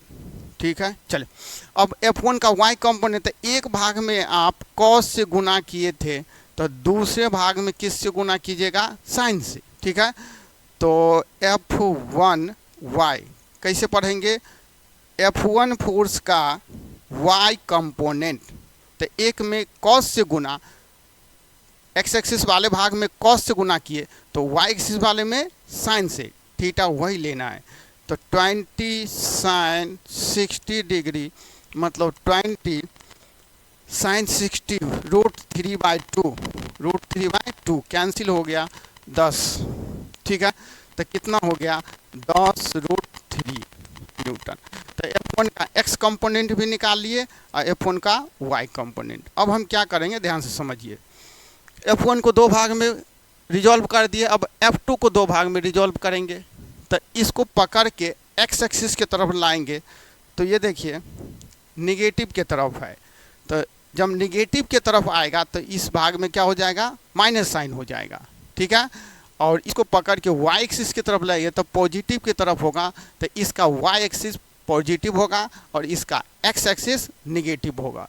चलिए लिखते इसको हम, कितना कोण बना रहा है 30 डिग्री, तो जिस एक्सिस से कोण बनाएगा उस एक्सिस वाले भाग में cos से गुना करते हैं इसको हम लोग। चल F1 का तो हम दोनों x और y निकाल लिए हैं, F2 का हम निकालेंगे, F2x कैसे पढ़ेंगे, F2 फोर्स का x कंपोनेंट। ठीक है, तो x कंपोनेंट कितना होगा, एक बार चित्र को देखिए आप लोग, चित्र को देखिए फिर से, F2 का जो है सो x कंपोनेंट, F2 का कौन सा कंपोनेंट x कंपोनेंट की बात करते हैं, तो F2 का जो x कंपोनेंट हमको हो जाएगा, ये F2 फोर्स जो 10 न्यूटन है वो कितना कोण बना रहा है 30 डिग्री, कितना कोण बना रहा है बोलिए तो 30 डिग्री। ठीक है, और तो x कंपोनेंट में साइन से गुना और y कंपोनेंट में cos से गुना, क्योंकि y वाले भाग से कितना का कोण बनाया है 30 का, तो क्या होगा बताइए, तो इसको जब हम लिखेंगे तो कितना हो जाएगा 10 sin 30 डिग्री, तो कितना हो जाएगा 10 sin 30 का मान 1/2, तो कट गया तो कितना हो गया 5 न्यूटन। और वैसे ही F2y की बात करें हम, F2y की बात करें तो क्या होगा देखिए ध्यान से, F2y इक्वल्स टू, एक भाग में cos से गुना साइन से गुना कर दिए तो दूसरे भाग में cos से गुना, तो 10 cos 30 डिग्री। लेकिन ध्यान रखना है अगर वो निगेटिव के तरफ गया है तो उसमें हम निगेटिव लगाएंगे। ठीक है ना, ये देखिए y एक्सिस वाला भाग किधर गया है निगेटिव के पॉजिटिव के तरफ, तो पॉजिटिव होगा, लेकिन x एक्सिस वाला भाग निगेटिव के तरफ, तो x एक्सिस वाले में माइनस लगाएंगे, x एक्सिस वाले में क्या लगाएंगे माइनस, तो यहाँ पे माइनस और यहाँ भी माइनस। क्लियर है, y एक्सिस वाले भाग पॉजिटिव के तरफ गया है तो इसमें पॉजिटिव लगाएंगे, तो कितना होगा F2y होगा यहाँ पे F2y। ठीक है ना, F2y इक्वल्स टू कितना हो जाएगा 10 cos 30 डिग्री √3/2, √3/2, तो ये कितना हो गया बोले तो 5 √3 न्यूटन। तो देखिए F2 के बारे में भी आप x कंपोनेंट और y कंपोनेंट निकाल लिए, F1 के बारे में। अब आपको नेट मतलब टोटल x कंपोनेंट और y कंपोनेंट चाहिए, तो दोनों के x कंपोनेंट को जोड़ दीजिए, F1 का x कंपोनेंट F2 का x कंपोनेंट दोनों को जोड़ दीजिए, तो नेट x कंपोनेंट हो जाएगा। करें हम, चलिए F1x कितना है 10 न्यूटन, F2x कितना है 5 न्यूटन, तो यहीं पे करते हैं हम लोग या। ठीक है, F x नेट मतलब क्या है, कैसे पढ़ेंगे इसको, फोर्स का नेट एक्स कंपोनेंट। तो ये कौन सा फोर्स, F1 और F2 का। चले तो F1x कितना है 10 न्यूटन और F2x कितना है, जल्दी देखिए 5 न्यूटन। कितना हो गया 5 न्यूटन। नेक्स्ट ये नेट एक्स कंपोनेंट निकल गया। नेट वाई कंपोनेंट की बात करें, Fy नेट, ठीक है ना। तो ये कितना हो जाएगा बताइए, दोनों को वाई कंपोनेंट को जोड़िए। तो दोनों का वाई कंपोनेंट क्या है, F1 का वाई कंपोनेंट ये है और F2 का वाई कंपोनेंट ये है, दोनों को जोड़िए, ठीक है। तो F1y कितना है देखिए ध्यान से 10√3 और F2y कितना है 5√3, ठीक है। तो दोनों को जोड़ दीजिए 10√3 प्लस 5√3। तो क्या हो जाएगा ध्यान से समझिए, ये हो जाएगा आपको,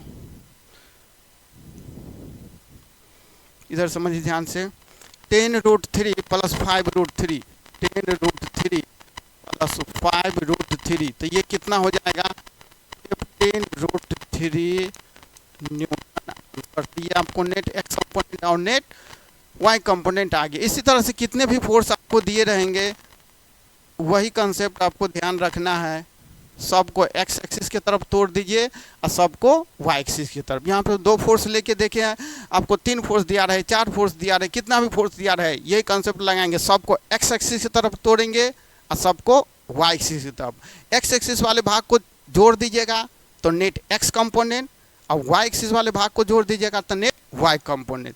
और साइन का ख्याल रखना है, अगर निगेटिव की तरफ गया है तो उस भाग में निगेटिव लगाएंगे, बस यही कंसेप्ट है, ठीक है। तो ये रिजोल्यूशन ऑफ वेक्टर के बारे में हम लोग देख लिए। अब जो हम लोग देखेंगे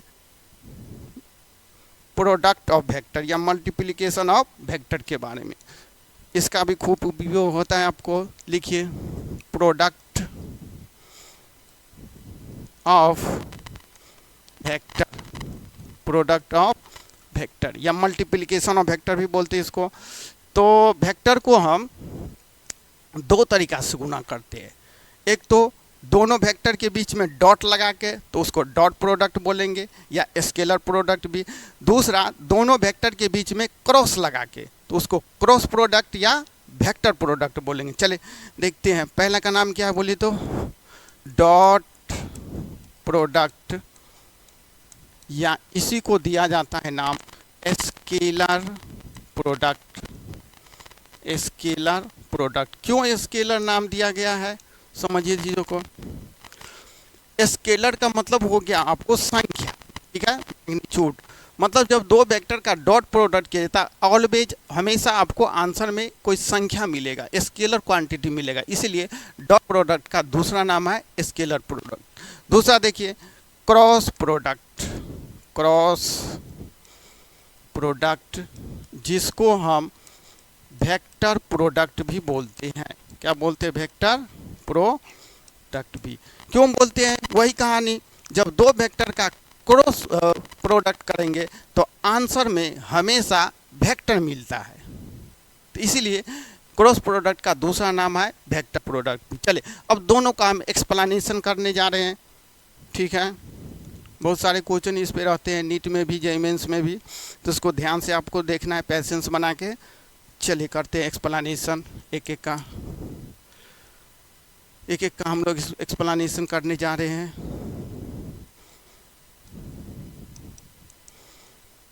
पहला का dot product of vector, dot product of vector. सारा वेक्टर का कहानी आपको एक ही लेक्चर में हम दे रहे हैं, ठीक है ना, इसलिए ध्यान से उसको देखना है।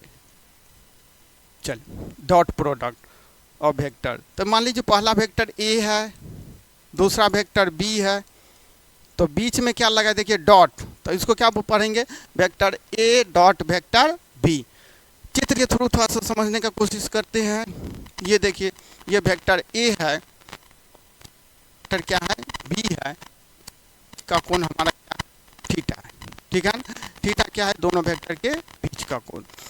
तो हमको कहेगा दोनों का डॉट प्रोडक्ट निकालने, तो vector A dot vector B क्या होगा, पहले वाले वेक्टर ए का मैग्नीट्यूड, दूसरे वाले वेक्टर बी का मैग्नीट्यूड और कॉस थीटा, दोनों वेक्टर के बीच का कोसाइन एंगल लेना है। ठीक है, इसे क्या पढ़ेंगे, मैग्नीट्यूड ऑफ वेक्टर ए या मोड ऑफ वेक्टर ए। ठीक है, इसको क्या पढ़ेंगे, मैग्नीट्यूड ऑफ वेक्टर बी या मोड ऑफ वेक्टर बी। इसको हम ऐसे भी लिख सकते हैं A B cos theta, mod sign को हटाएंगे तो। ठीक है, तो ये vector A dot vector B के लिए हो गया।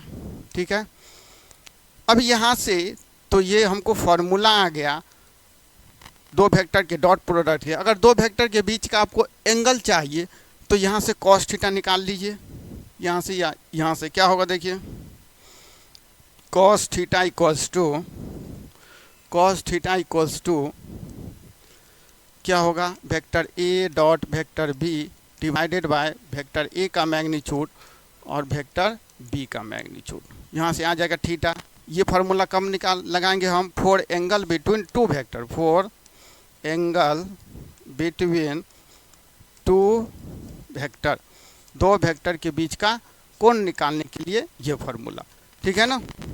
अब इसके बाद यूनिट वेक्टर का डॉट प्रोडक्ट जो ज़्यादातर यूज होता है आपको क्वेश्चन में, जो किसी बुक का क्वेश्चन बनाइएगा या किसी कंपटीशन का, नीट का या जे मेंस का, तो वहाँ पे आपको यूनिट वेक्टर के फॉर्म में डॉट प्रोडक्ट करना रहेगा। ठीक है ना, उसको हम लोग देख रहे हैं कैसे करना है। तो लिखिए dot product of unit vector, क्या लिखेंगे हम लोग, dot product of unit vector. Unit vector किसको यूनिट वेक्टर बोलते हैं, वो वेक्टर जिनका मैग्नीट्यूड एक हो, नाम ही है यूनिट मतलब इकाई, मतलब क्या, एक हो, जिनका मैग्नीट्यूड एक हो, जिनके मैग्नीट्यूड कितना हो, एक हो। ठीक है ना, और वो गिवन डायरेक्शन में लगे, जिस पर्टिकुलर डायरेक्शन में दिया हुआ है उधर की तरफ लगे। तो इसको हम पहले कोऑर्डिनेट एक्सिस पे आपको दिखाते हैं किस तरह से कोऑर्डिनेट एक्सिस पे होगा। X Y coordinate axis, X axis, Y axis और ये जेड एक्सिस, तीनों आपस में परपेंडिकुलर होते हैं और तीनों म्यूचुअली 90 का कोण बनाते हैं। 90 और ये भी कितना, 90। चलिए, जो यूनिट वेक्टर एक्स एक्सिस की तरफ होगा उसको हम आई कैप बोलते हैं, और जो यूनिट वेक्टर वाई एक्सिस की तरफ होगा उसको जे कैप बोलेंगे, और जो यूनिट वेक्टर जेड एक्सिस की तरफ होगा उसको के कैप। मतलब आई कैप का मतलब हो गया एक्स एक्सिस की तरफ यूनिट वेक्टर, जे कैप का मतलब वाई एक्सिस की तरफ यूनिट वेक्टर, और के कैप का मतलब जेड एक्सिस की तरफ unit vector. I cap equals to unit vector along X axis, किधर की तरफ बोले तो एक्स एक्सिस, और जे कैप का मतलब यूनिट वेक्टर along किसके तरफ, जल्दी बताइए, वाई एक्सिस के तरफ, वाई एक्सिस। और के कैप का मतलब क्या हुआ, जल्दी बताइए, unit vector along Z axis. बात क्लियर है, कोई कंफ्यूजन?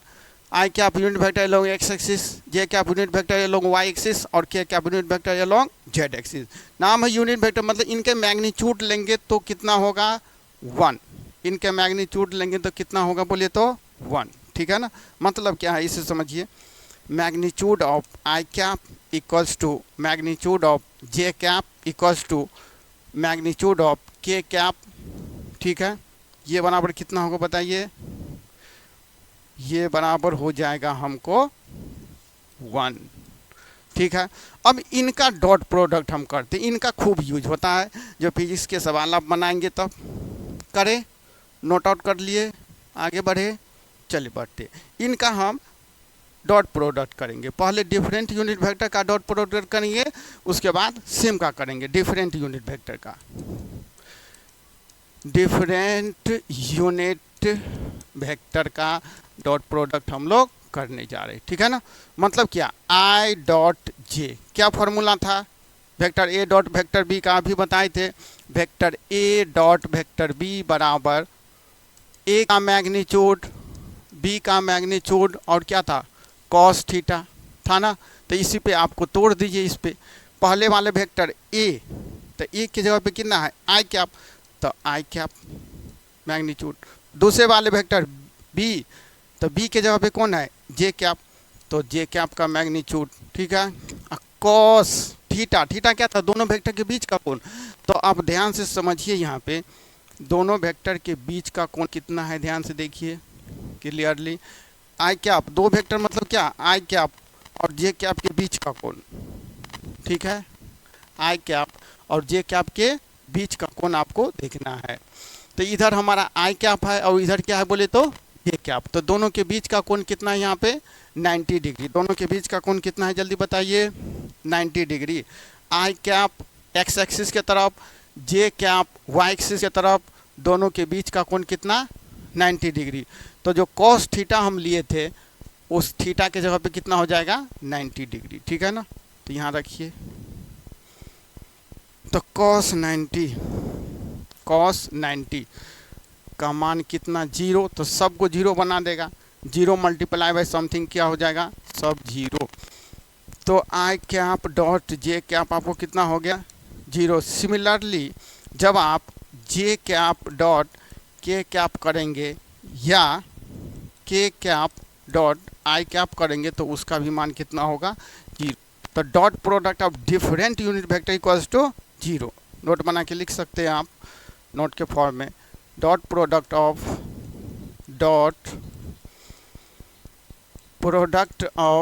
डिफरेंट यूनिट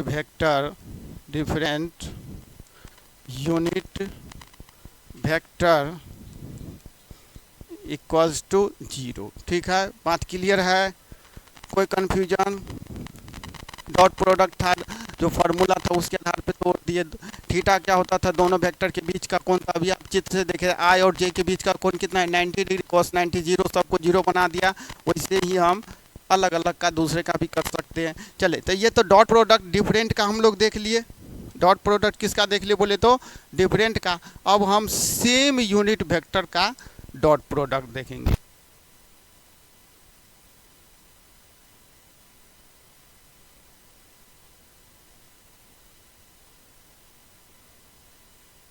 तो कहने का मतलब नोट में क्या लिखेंगे हम लोग, dot product of different unit vector बराबर 0। तब अब हम सेम यूनिट वेक्टर का डॉट प्रोडक्ट कर रहे हैं तो क्या होगा समझिए, dot product of same unit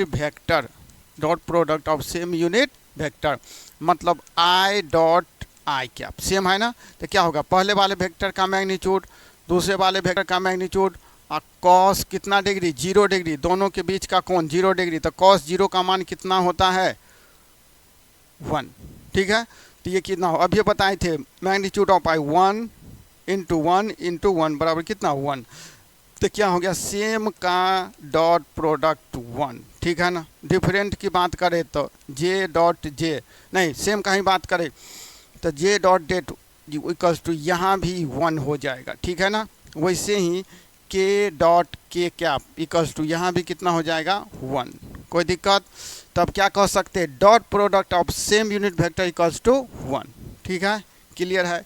इस पे बेस्ट कुछ क्वेश्चन हम ले लेते हैं तो इसके आधार पे आपको और बढ़िया से समझ में आएगा question. If vector A equals to 3i cap plus 4j cap plus 6k cap. ठीक है, and vector B equals to 10i cap plus 2j cap plus 4k cap. तो आपको पूछेगा find vector A dot vector B. ठीक है, तो क्या करिएगा ध्यान से समझिए, क्या करना है, दोनों का डॉट प्रोडक्ट ले लेना है। दोनों का क्या करना है, डॉट प्रोडक्ट लेना है। मतलब vector A dot vector B बराबर पहले वाले वेक्टर नहीं ए डॉट बी बराबर दोनों के जगह पे मान रख दीजिए। यहाँ पे ए का वैल्यू कितना है 3i cap plus 4j cap plus 6k cap और बी का मान कितना है 10i cap plus 2j cap plus 4 के कैप। तो इसमें देखिए क्या करना है, ट्रिक बताते हैं आपको। डिफरेंट यूनिट वेक्टर का तो आप देखे थे 0 हो गया था, तो सेम वाला का ले लीजिए। आई का इसके आई से गुना, वो भी संख्या का। जे का जे वाले के साथ ले लीजिए, वो भी संख्या का गुना, दोनों के संख्या का गुना।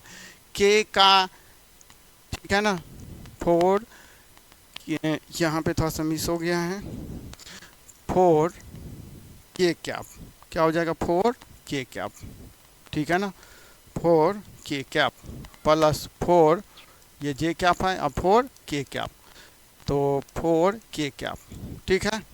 तो यहाँ पे 6 के कैप का 4 के कैप के, वो भी संख्या का गुना, दोनों के सेम वाले के लेने, क्योंकि डिफरेंट का तो 0 होता है, तो सेम वाले का आई के साथ जो संख्या उसका गुना, जे का जे के साथ जो संख्या उसका गुना, के का के साथ जो संख्या है उसका गुना।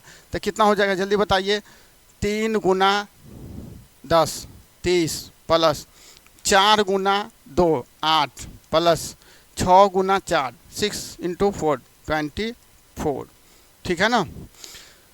तो ये आपको हो जाएगा 30 प्लस 32, मतलब 62 आंसर। देखिए डॉट प्रोडक्ट को स्केलर प्रोडक्ट इसीलिए बोले थे, जो कि लास्ट में क्या मिलना है, संख्या, ठीक है। तो हमारी ये डॉट प्रोडक्ट के बारे में हो गया। इसके बाद आपको आता है क्रॉस प्रोडक्ट। क्या था बोले तो क्रॉस प्रोडक्ट। तो क्रॉस प्रोडक्ट के बारे में हम लोग देखने जा रहे हैं, क्रॉस प्रोडक्ट ऑफ वेक्टर। तो लिखेंगे सब लोग, cross product of vector, vector का क्रॉस प्रोडक्ट, ठीक है ना।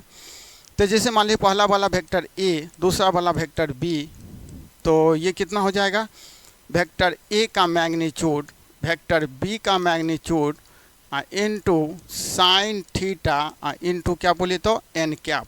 एन कैप को क्या बोलते हैं यहाँ पे ध्यान से समझना है, यूनिट वेक्टर जो ए पे भी लंब है और बी पे भी लंब है, ठीक है ना। N cap unit vector perpendicular to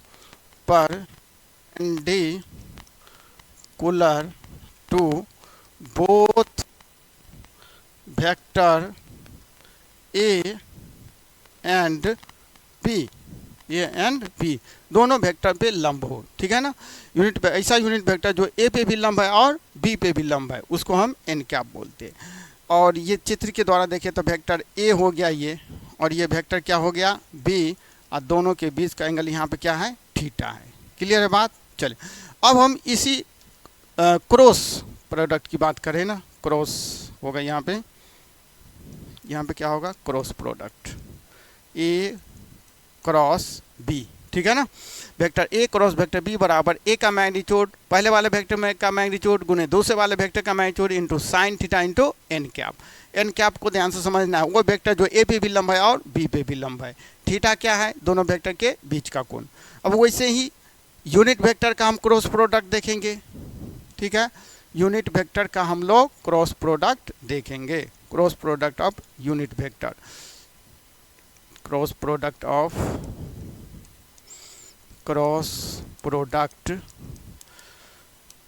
unit vector, cross product of unit vector. चलिए ध्यान से समझिए, एक्स एक्सिस और वाई एक्सिस के तरफ लेते हैं हम लोग, एक्स एक्सिस और वाई एक्सिस की तरफ। देखिए फिर से ये हमारा एक्स एक्सिस और ये हमारा वाई एक्सिस और ये हमारा क्या है जेड एक्सिस। एक्स एक्सिस तो अभी बताए हैं आई कैप, वाई एक्सिस के तरफ जे कैप और जेड एक्सिस के तरफ के कैप। और थीटा तो ये भी 90, ये भी 90 और ये भी 90। चलिए मतलब ये भी कितना है 90, ये भी 90 और ये भी कितना 90, ठीक है। तो हमको क्या करना है, vector A cross vector B, तो मतलब यूनिट वेक्टर के लिए लेना है, तो vector I cross vector J ले, डिफरेंट का यूनिट वेक्टर का। तो क्या होगा, पहले वाले वेक्टर का मैग्नीट्यूड दूसरे वाले का मैग्नीट्यूड इनटू साइन, दोनों के बीच का कोण आई और जे के बीच का कोण देखिए कितना है 90 डिग्री, साइन 90 डिग्री, ठीक है ना। और कितना हो जाएगा एन कैप, ठीक है। तो ये कितना हो जाएगा 1, ये भी 1 और ये भी 1 और ये एन कैप, ठीक है। तो मतलब I cross J equals to N cap. ठीक है, तो यहाँ पे हमको कितना हो गया, आई क्रॉस जे बराबर एन कैप। एन कैप का मतलब क्या, वो वेक्टर जो आई पे भी लंब है और जे पे भी लंब है। तो कौन सा ऐसा वेक्टर है जो आई और जे दोनों पे लंब है, तो के कैप। तो ये क्या हो जाएगा, के कैप। ठीक है, तो आई क्रॉस जे बराबर के कैप। वैसे ही आपको अगर बोलेगा, ध्यान से समझिए, अगर आपको बोलेगा जे क्रॉस के कैप, तो क्या कहेंगे, वैसे ही जे का मैग्नीट्यूड, ठीक है, के का मैग्नीट्यूड इनटू कॉस जे और के बीच का कोण, जे और के बीच का कोण 90 degree, cos 90 degree into N cap. तो फिर से इसका भी मान 1, इसका भी 1। ठीक है, यहाँ पे कॉस नहीं साइन होगा, क्या होगा, साइन। ठीक है, तो 1 इंटू 1 इंटू ये भी 1 इंटू एन कैप। तो फिर से इसका क्या हो जाएगा, एन कैप। एन कैप का मतलब वो वेक्टर जो पहले वाले पे भी लंबा है, दूसरे पे भी लंबा है। तो जे और के पे कौन सा लंबा है, जे और के पे कौन वेक्टर लंबा है, आई कैप। तो इसका क्या हो जाएगा, आई कैप। क्लियर, मतलब जे क्रॉस के इक्वल्स टू आई कैप। बात क्लियर है। वैसे ही सिमिलरली उसी प्रकार के क्रॉस आई, के क्रॉस आई बराबर क्या हो जाएगा, के को आई से गुना कीजिएगा तो जे कैप। क्लियर है बात, कोई दिक्कत नहीं। देखिए ऐसे आप याद रखिए, आपके पास आई जे के 3 वेक्टर है, किसी 2 का हम क्रॉस करेंगे तब बचा हुआ तीसरा आंसर आ जाएगा। ठीक है ना, जैसे देखिए आई और जे का किए थे, बच कौन गया था, के आंसर। जे और के किए थे, क्या बच गया, आई आंसर। के और आई किए थे, कौन बच गया, जे, था जे आंसर। लेकिन ये एंटी क्लॉकवाइज में प्लस लेंगे। इसी को अगर उल्टा कर दे, जैसे जे पहले रहता और आई बाद में रहता तो माइनस के कैप हो जाता। ठीक है, के पहले रहता जे बाद में रहता तो माइनस आई कैप। ठीक है, आई पहले रहता है के बाद में रहता तो माइनस जे कैप। इस चीज़ों को हम लिख देते हैं एक जगह, ऐसे करके समझिए इसको। ये बना लीजिए एक्स एक्सिस, वाई एक्सिस और ये जेड एक्सिस। इधर के तरफ यूनिट वेक्टर आई कैप, इधर के तरफ जे कैप, इधर के तरफ के कैप। अगर आप एंटी क्लॉकवाइज ले रहे हैं, एंटी क्लॉकवाइज चल रहे हैं, तो अब पॉजिटिव होगा। एंटी क्लॉकवाइज तो क्या होगा इसमें, पॉजिटिव। ठीक है, और वही क्लॉकवाइज लेंगे तो निगेटिव, क्लॉकवाइज लेंगे तो क्या हो जाएगा हमको, निगेटिव। ध्यान से समझना है, क्लॉकवाइज लेंगे क्या हो जाएगा, निगेटिव। एंटी क्लॉक से क्या मतलब है, आई से क्रॉस जे, आई अगर क्रॉस जे है, जैसे जे क्रॉस के समझिए, तो जे से लेके चलना स्टार्ट करेंगे के तक। तो अगर एंटी क्लॉकवाइज मतलब इस दिशा में हम चले हैं एंटी क्लॉकवाइज, तब ये प्लस लेंगे। इसका मतलब ये होगा, देखिए जे से चलना स्टार्ट करेंगे के तक चलेंगे, जे से चलना स्टार्ट किए के तक चले, तो ये एंटी क्लॉकवाइज इस डायरेक्शन में चल रहे हैं ना, तो हम क्या लेंगे, प्लस। लेकिन अगर इसी में हम आपको ये बोले के, इसी में आपको हम बोले, ध्यान से समझिए, के क्रॉस जे कैप, तो आप माइनस ऑफ आई कैप लेंगे। क्यों लेंगे, ध्यान से समझिए, के से चलना स्टार्ट किए जे तक, के से चलना स्टार्ट किए जे तक, तो ये उल्टा दिशा में चल रहे हैं ना।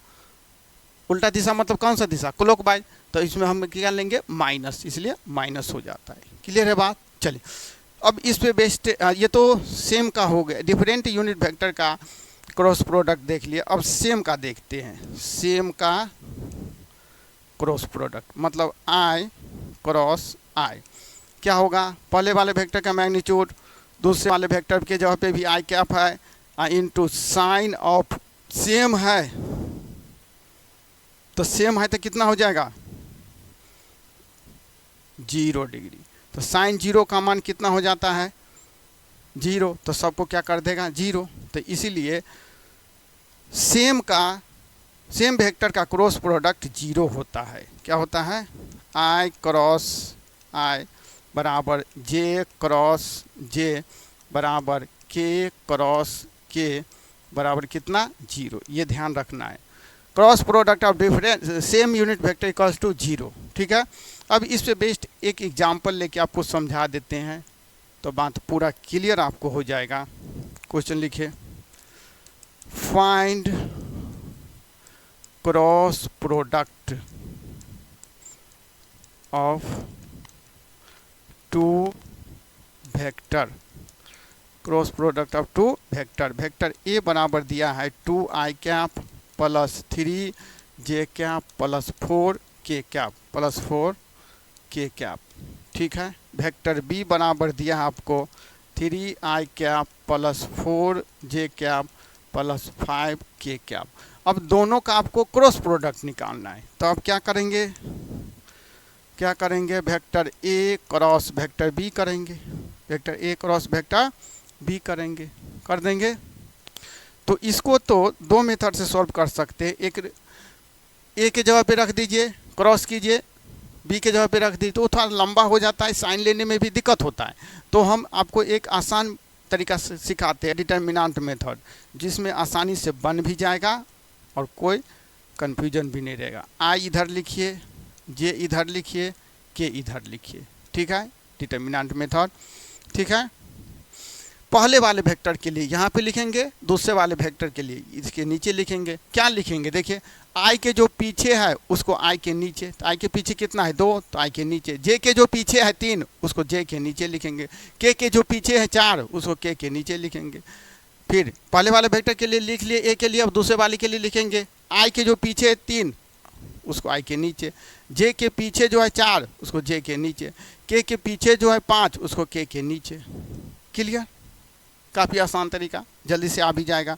चलिए अब क्या करना है इसको समझिए, ठीक है।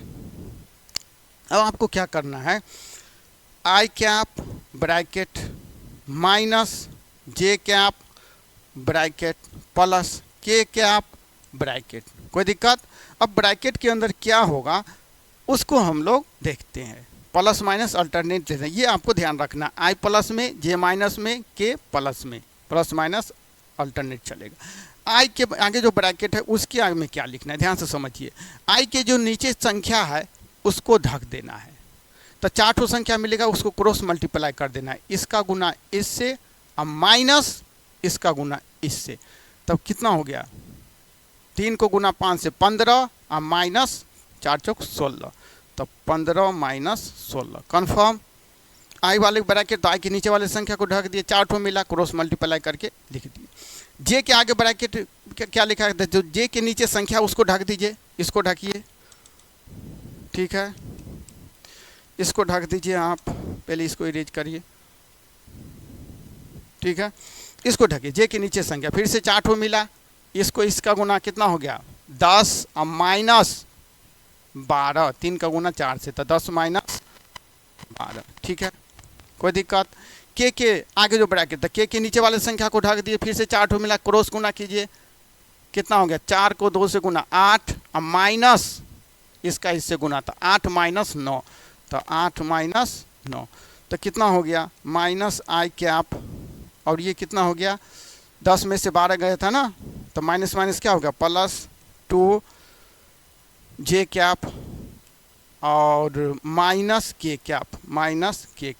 तो देखिए जब दो वेक्टर का आप क्रॉस प्रोडक्ट किए तो ये वेक्टर लास्ट में मिला है, वेक्टर मिल गया लास्ट में, ठीक है, तो इसलिए इसको वेक्टर प्रोडक्ट भी बोलते हैं। क्रॉस प्रोडक्ट का दूसरा नाम क्या बोलते हैं बोले तो वेक्टर प्रोडक्ट भी। अगर इनका मैग्नीट्यूड निकालने के लिए बोलेगा तब कैसे निकालेगा, magnitude of vector, magnitude of vector A cross vector B, ऐसे करके लिखेंगे। तो क्या करेगा, एक बड़ा रूट लीजिएगा, आई के पीछे जो संख्या उसका होल स्क्वायर, रूट के अंदर में कितना है -1, तो -1 का होल स्क्वायर, प्लस जे के पीछे जो संख्या है उसका होल स्क्वायर, तो 2 है, तो 2 का स्क्वायर। के पीछे जो संख्या उसका स्क्वायर, के पीछे कितना है -1, तो -1 का होल स्क्वायर हो जाएगा। अब क्लियर है बात, ठीक है, कितना हो जाएगा ये 1 + 4 + 1 = 6, कोई दिक्कत। मैग्नीट्यूड भी हम निकाल लिए ए क्रॉस बी का, कर लीजिएगा। तो वेक्टर के बारे में जितना भी चीज़ था जो आपको यूज होना है, कोई भी फिजिक्स का क्वेश्चन आप करिएगा, किसी भी बुक का, किसी कंपटीशन का, तो सारा बात हमने एक ही लेक्चर में पूरा डिटेल बता दिया, ठीक है ना। वीडियो को बढ़िया से आपको देखना है 1-2 बार, जो कि कोई कन्फ्यूजन न रह जाए आपको। ठीक है ना, ठीक है।